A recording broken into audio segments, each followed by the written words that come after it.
I think these two pigeons are about to falling out. They're sitting there in the sunshine, back to back, not talking to each other.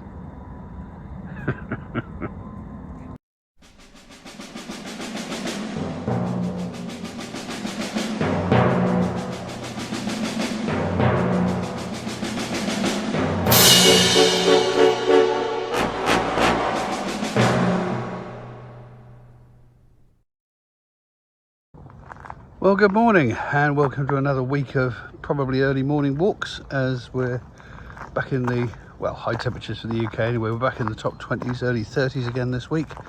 So this sort of time, 7 o'clock in the morning, 6:30, 7 o'clock is usually the best time to bring the dogs out. But you get these nice long shadows because you've got the low sun that's only just risen up above the horizon. And the temperature's lovely, it's nice and cool. I mean, who wouldn't want to be out on a morning like this? And I've got 44 acres of land to myself here. Look at it. There isn't another single person out here. Possibly because it's Bank Holiday Monday and people are having a lie-in. But, oh, it's so nice. The Colgan pack are happy anyway. Harris the pug, Chico the chihuahua, Freya the dachshund. Yeah, as you all know from previous videos, I inherited Chico and Freya from my late mother, who died about a month ago. And they've now joined the Colgan pack, so they're going to be living with me now to see out their time.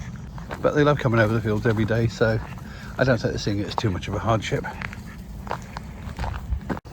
Someone has put up a rope swing. Look at that. Someone's put up a rope swing here. That takes me back to my childhood.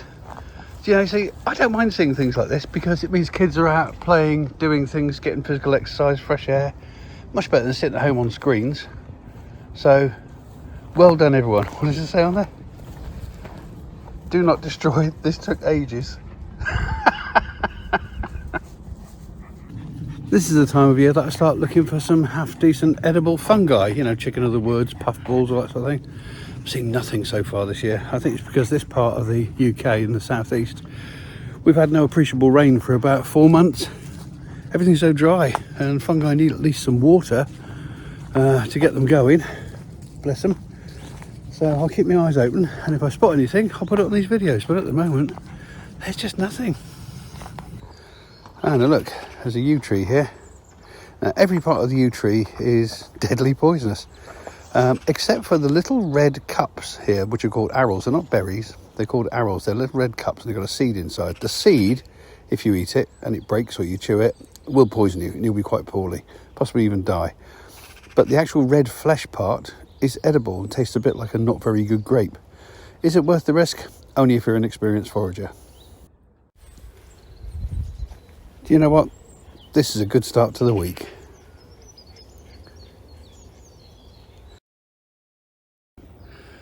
Hello there, another early morning walk, but not so much because of the weather, although it is rather cool. It's rather nice today. It's only about 18, 19 degrees. And but more because I've actually got to work at 8 today, so I've got to do some teaching, so I thought I'd come out early and enjoy the landscape. And I always do. It's lovely having this on my doorstep. I live right on top of the Chiltern Hills, and all of this is on my doorstep. It's fabulous. Now, one of my daughters moved house yesterday, and she moved from Surrey down to my native Cornwall. So I was feeling a little bit homesick yesterday, I have to say. And she didn't help by posting this video to me later on in the evening saying, "We've arrived," and it's a lovely image of Portreath Beach, on which I spent many childhood summer days. But I'll be back down there again soon enough, as we've got to dispose of my mum's ashes, and we've got a plan for that, following her wishes. So give it another couple of weeks and I'll be down there again.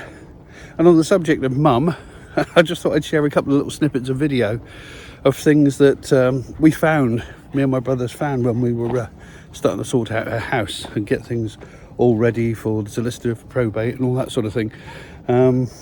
First of all, there was this book. The Things You Find When You're Sorting Out the Family Affairs, eh? Vanishing Cornwall, lovely book by Dame Daphne du Maurier. But look. Because my dad knew her. And she gave this to him Christmas 1982. Look at that, signed. What a lovely thing. These little books are amazing. This is where Mum, year after year, planned out what gifts we get for Christmas. And it's got the list here of, for me and my two brothers. And there's 2 books. This is years and years and years of planning for Christmas. And some of the entries are extraordinary. This was for me: pad, pencils, felts, bell, saddlebag and a saddle, transfers and a tar pit kit. I think what it's talking about is this Aurora kit from 1971, 1972, because I distinctly remember having this kit and making it. It all clipped together without any glue, and then you painted it. Or I think my dad painted it, to be honest. But I think this is the one. This entry is from 1972, and this is when I got my first ever guitar, which I still own to this day. Look at that. You'll notice also that I got talc. Mum had a bit of an obsession with talc. As you'll see, all 3 brothers, we got talc every single year. But one year, I got a sheath knife. She was also someone who held onto things just in case they ever came in useful. Although, what use she wanted to make with these protectors that came on the end of 3-pin plugs, electrical plugs, I have no idea. And she had an envelope full of envelopes. And she also had a shredder from the 1970s. A Woolworths shredder. But amazingly, it still worked, and worked quite well.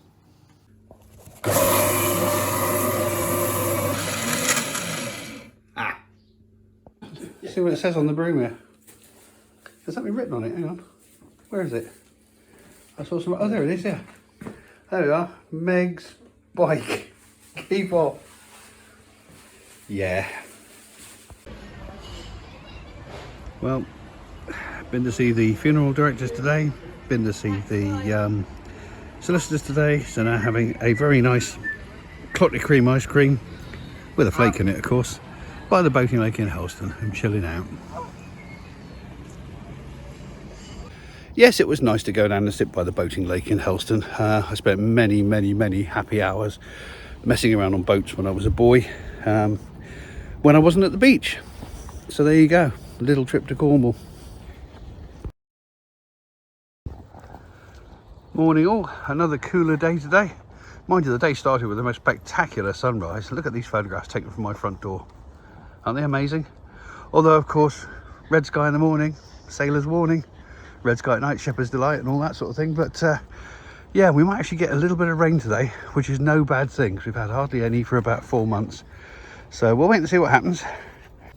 So yeah, we're out, early morning dog walk, and I kind of got into the habit now of getting up at 5:30, 6 o'clock in the morning, because it's when the dogs sort of start stirring. But you know, the nights are drawing in now. Whether they'll still do that when it's dark at that time in the morning, I don't know.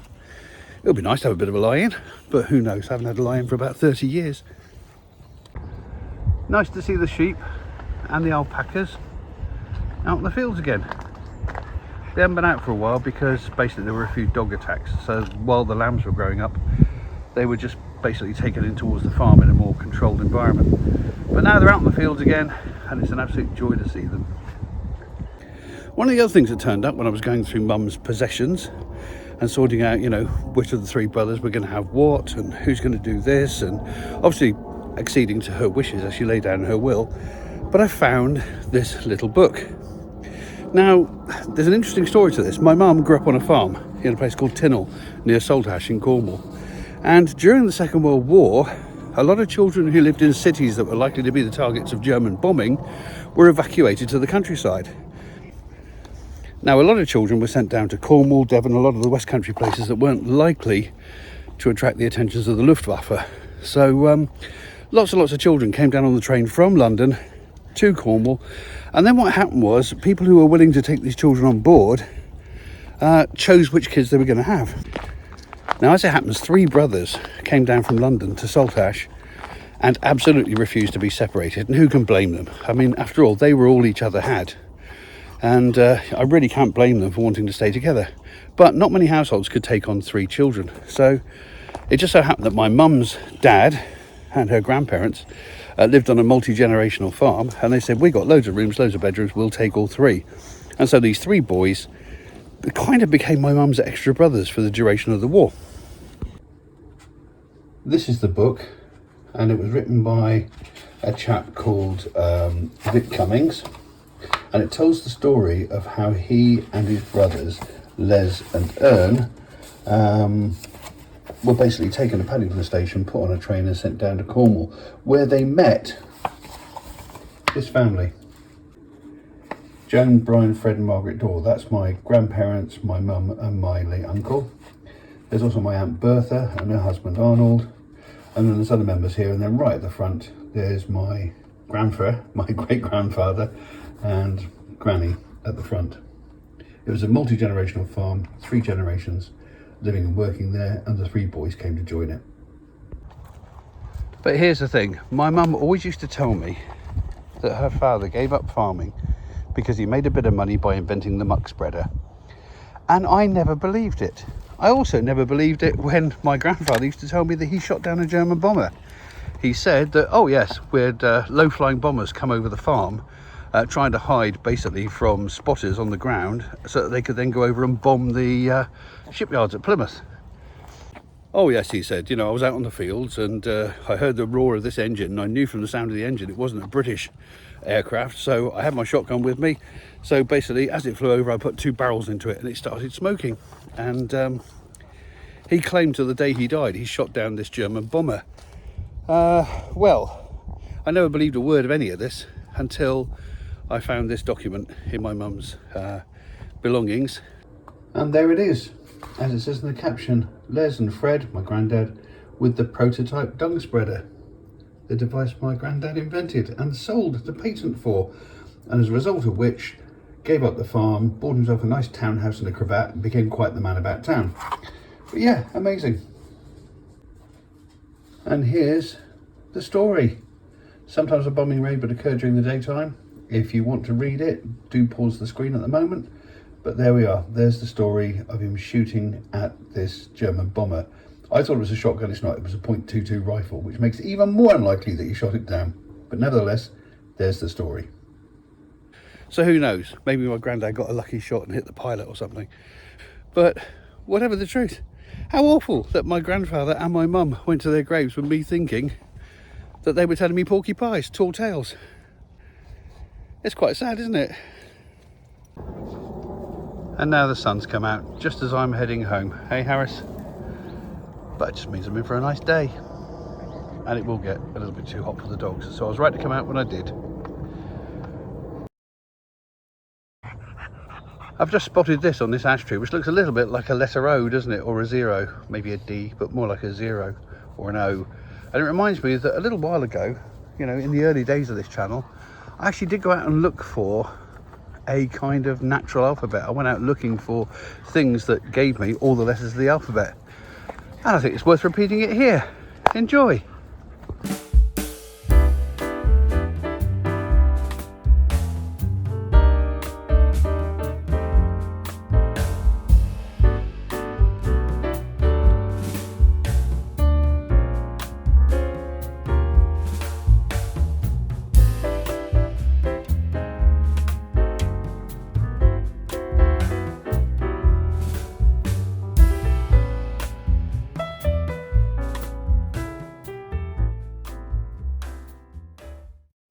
So, time to go and pick up the windfalls in my apple tree. If the apples are any good, I will save them for my neighbours. I'll put them in a box outside the house so people can enjoy them, because they're good cooking apples. If they're no good, like that one there, they go in a bucket and go in my bin. But let's face it, I'm quite lucky to have a couple of good apple trees. And that, ladies and gents, is it for this week. So I hope you enjoyed it. And if you do, please like, please subscribe, and there'll be more of the same next week, plus an arty video in a couple of days' time. But until then, I'll see you soon. Toodle, Pip.